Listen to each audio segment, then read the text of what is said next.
this video, I will show you how to change playlist picture on Spotify on phone. Firstly, when you get up right here, for example, on this playlist, or I'm gonna simply firstly go to this Your Library Setup and I will go and add my own playlist. I will just go for this section.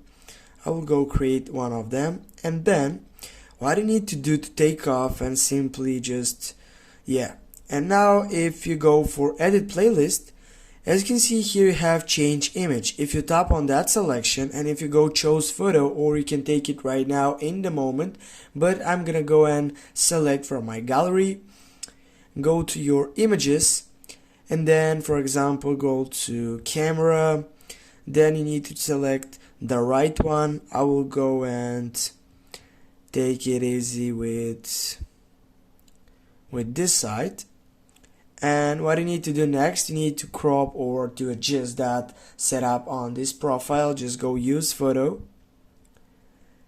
and you need to wait. Now you go save, and as you can see, saving your changes has been detected right now. And guys, now you know how to change playlist picture on Spotify on phone.